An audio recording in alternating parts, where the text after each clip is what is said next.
Hi, this is the second podcast in the series on the economic history of Wales, written and read by Andre Clark. So, what happens when an empire collapses but leaves behind its roads, tools and tax collectors?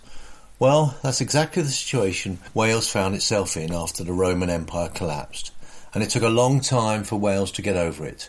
Today, we're going to trace this entire journey from those early so-called Dark Ages up to the Tudor period, when a Welsh family finally rose to rule the whole of Wales and England and Ireland, not Scotland though. When, in 383 AD, the Roman legions began to leave Wales, its entire economic system had to be reinvented from scratch. And perhaps inevitably, people reverted to the remains of the Celtic tribal system that the Romans had left largely intact as a means of keeping order at a local level. The resulting kingdoms therefore bore some resemblance to the old tribal regions, and since many of the names are still around today, areas such as Powys and Gwent seem more familiar and are certainly better delineated on a map than Siluria and Ordovician, for example. All of these new tribal areas no doubt had their idiosyncrasies, but they all relied on an agricultural base, utilising communal fields with villages sharing the labour and the capital equipment, such as iron ploughs. Money largely fell into disuse at a local level at this time, and livestock became the biggest store of wealth, especially as even big cows could be physically moved to market or away from danger, which occasionally proved necessary as intertribal skirmishes and raiding did also see something of a return. On the other hand, pagan beliefs and the Druids did not make a big comeback, and the Christianity to which the Romans had converted remained dominant, with figures like St. David establishing religious centres, which weren't just spiritual sites, but economic powerhouses in their own right. In the early days, churches were simple wooden structures, but by the turn of the millennium, proper stone cathedrals and monasteries were being built across the country that required serious capital investment, not just in materials, but in specialised tools and skilled labour that all had to be maintained and managed and fed all year round. At the same time, threats from outside the region began to multiply. Viking raiders from Ireland raided the western coasts, but the biggest threat came from the east, as the influence of the Angles and Saxons spread out from the area that would a few hundred years later be christened England, having originally hailed from the country that would in 1871, 1,000 years later, become Germany. The actions of one Anglo-Saxon king, Offa, exemplifies the early relationship between England and Wales, when in the 780s he commissioned a long earthwork dyke to be built to keep the Welsh out, and to a greater extent regulate the trade between the two cultures, with Welsh wool, hides and metal forced to flow through control channels on Anglo-Saxon terms. The Welsh, being pressed on both sides, had to constantly weigh investments in productive capital, things that could improve their lives, against the pressing need for defensive structures that might save their lives, and the net result was low growth and technological stagnation. The big survey, inaugurated by William the Conqueror to gauge what he had conquered in 1066, and crucially to find out who to tax, known as the Domesday Book, covered all of England, but only parts of the lands that the Anglo-Saxons called Wales, which means foreigners or Romans, partly because the Normans didn't have full control of the area, but also because it was felt that there wasn't so much wealth there to be taxed in the first place. The Normans eventually imposed a whole new economic order on England and eventually Wales, a system that became known as feudalism, at the heart of which is serfdom. Serfdom was a system of near total economic bondage akin to slavery, with estimates that this accounted for about 40% of the population under the Normans, which incidentally is way more than the estimates of the proportion of slaves in the Roman Empire, which in turn is believed to be much greater than occurred under the Celts. Serfs were legally tied to their lord's estate.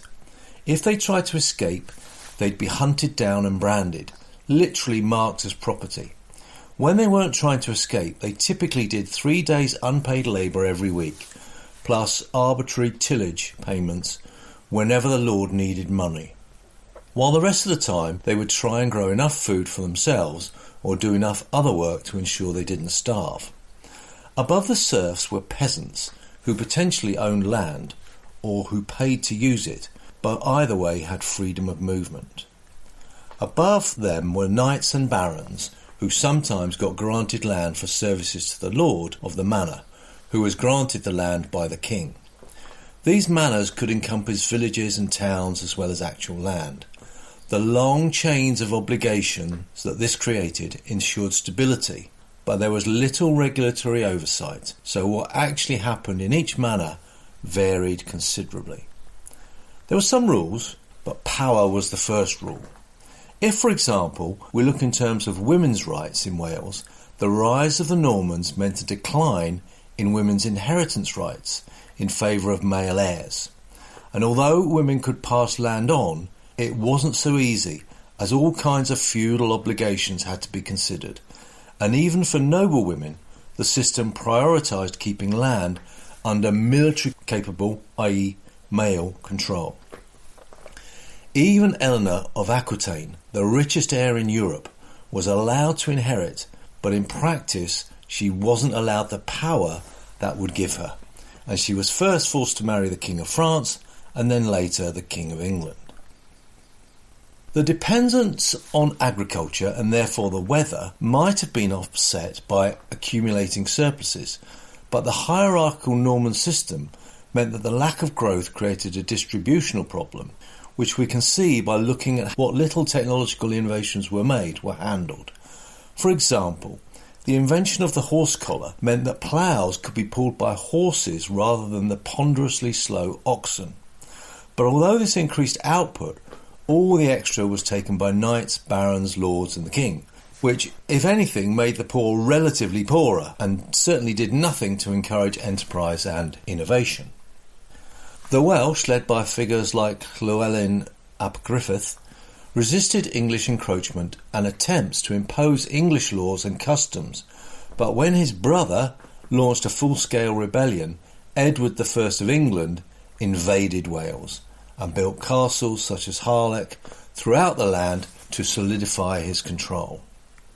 After final victory in 1283, Edward began a systematic economic subjugation of what was increasingly seen as both a unified and subjugated country, in many ways distinct from its persecuting big neighbour.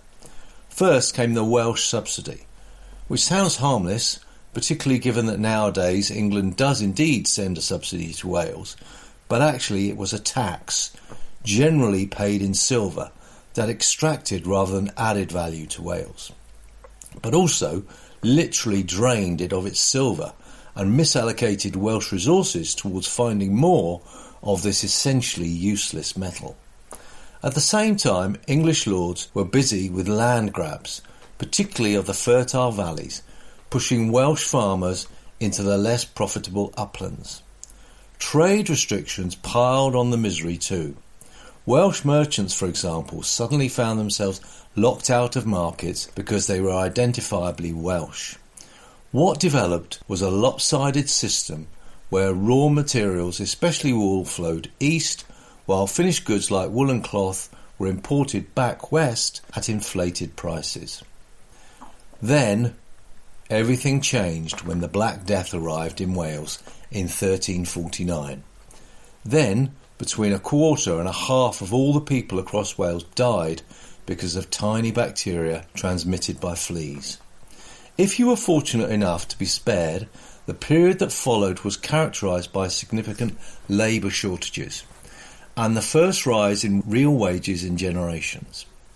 Although the English aristocracy responded by introducing an incomes policy to cap wages in 1351 and by trying to increase their own power through a series of laws that institutionalised Welsh economic inferiority, including restrictions on land ownership and trade.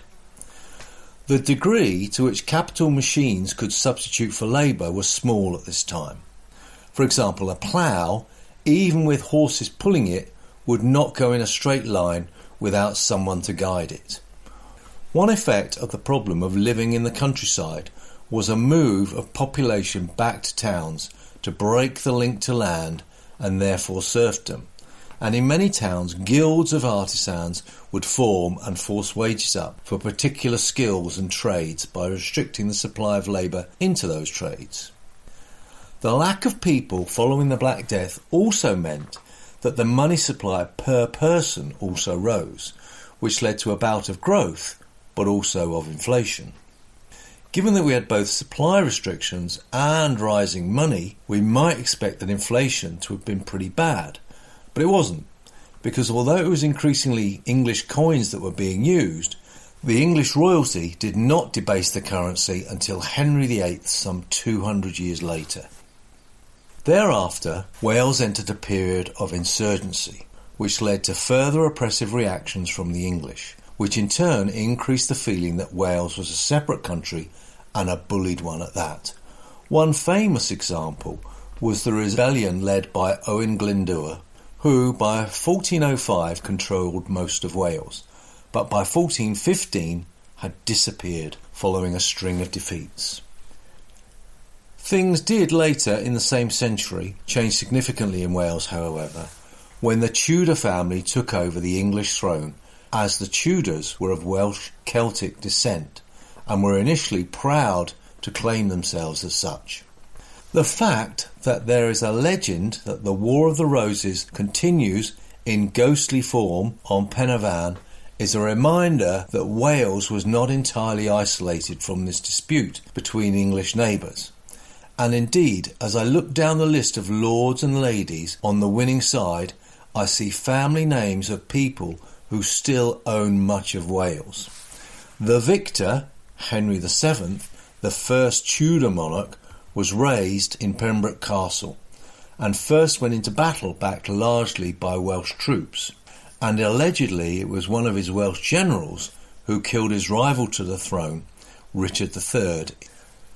There was subsequently some recognition of this Welsh support, including the appointment of Welsh bishops and symbolic gestures like using Welsh dragons in royal iconography. But the crucial economic reality beneath the symbolism wasn't that helpful to the Welsh people as a whole, as although many would praise the standardisation of trade laws between England and Wales and the integration of supply chains across the two countries, with droving of livestock from Wales to London becoming common and profitable to the Welsh, the start of the privatisation of common land further stole their ancestral rights and led to the system of private farms that we are familiar with today.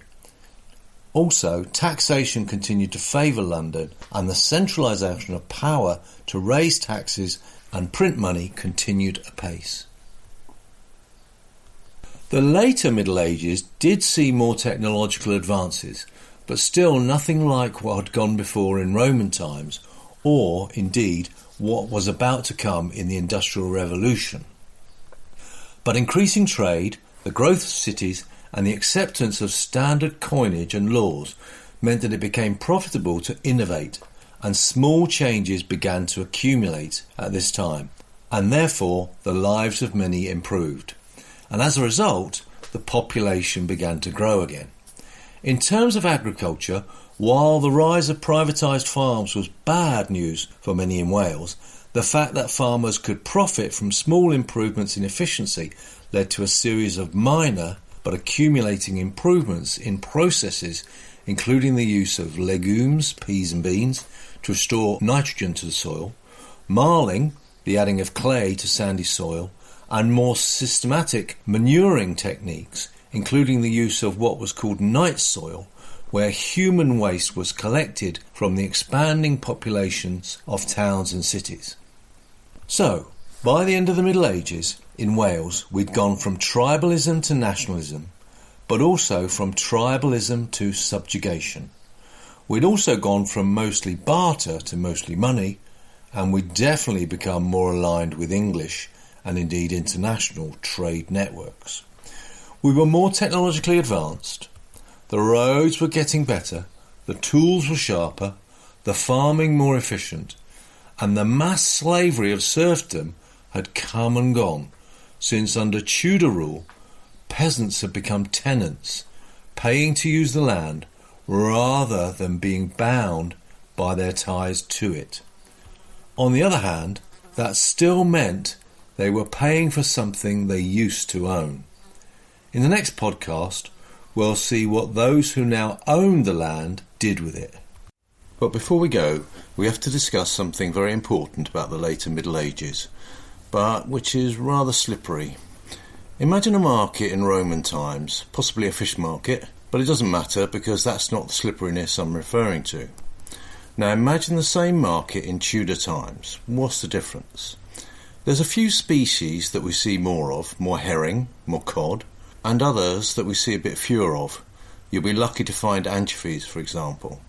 And that's because in Tudor times we've entered a significantly colder era in Britain, the Little Ice Age as it's sometimes called. But no, that's not it. What the difference is that in Tudor fish market, all the relationships to the buying and selling of the fish are codified, and all the factors involved in catching the fish, the factors of production, as they are often called, such as the boat in this case, are owned according to law. And it's the law that rules, even over kings. Although you'd be advised not to mention that to the best-known Tudor of all, Henry VIII, and even his relatively easygoing daughter Elizabeth challenged the idea of it on numerous occasions, and although she referred to herself as a just and lawful queen, she wasn't above imprisoning lawyers who pushed her too far on this point, or indeed punching them in the head. One such probably apocryphal but enduring and ancient and therefore possibly true story about this involved the young lawyer Edward Coke, pronounced Cook, who later became Solicitor General, Attorney General and Chief Justice, when he declared loudly that the Queen, who had interrupted him full flow, was not learned in the law or above it, to which she replied by hitting him across the head. We don't have definite, detailed transcripts to validate this story, but we do have written proof of Cook saying something similar to King James I, who succeeded Elizabeth, who was of course a Stuart rather than a Tudor, despite being the great-grandson of Henry Tudor. What Cook said exactly was that the king, by his proclamation or other ways, cannot change any part of the common law or statute law or the customs of the realm. The king hath no prerogative but that which the law of the land allows him. This simple, easy to overlook fact that everything is owned and the rights that are thereby conferred are beyond all powers, including the whim of a local lord or even of a king, is what gives rise to capitalism and the Industrial Revolution that we'll look at in the next episode of this podcast. So, while it's easy to dismiss the Middle Ages as a period of little progress, other than seeing the longbow replaced by the crossbow, for example, beneath the surface there are some big innovations going into force, including what some call the commercial revolution, where the economic dominance of the manor gives way to the dominance of markets. In other words, where the focus changes from how the manorial system works and what the relationships are of different groups to it, towards how markets work and how people relate to it, or rather them. Since unlike the manor house, there isn't one focal point in a market economy, but many. Indeed, nowadays the number and forms of different markets is uncountable. Every time you use your phone, for example, you're interacting through a market and quite often ending up at some other market process. And although every time you do, there is something created of value to you and possibly to everyone else in terms of increased productivity, the facilitating of business transactions perhaps, or by enabling access to information and services, we don't actually measure each one directly in order to add this to a country's GDP figures because it's just too difficult. Millions of them every minute of every day. Much easier to wait until something gets bought and measure the value of that transaction instead. Back in Tudor times, there were no phones, of course, but the foundational relationships that give rise to the modern world are nonetheless being put in place, and the customs and traditions of manorial relationships are being usurped by the power of law-governed contractual relationships for land, labour and indeed all factors of production. Even technological improvements become subject to this with the introduction of the first form of intellectual property legislation, specifically in the area of patents. All of it occurring under the watch of one Welsh family, the Tudors. Not only that, but they bequeathed us the specific form of the legal relationships that to this day govern production, in which the power to switch the machine off or leave the field fallow are given to the owners of the capital or land rather than to the labour, and that's why it's called capitalism.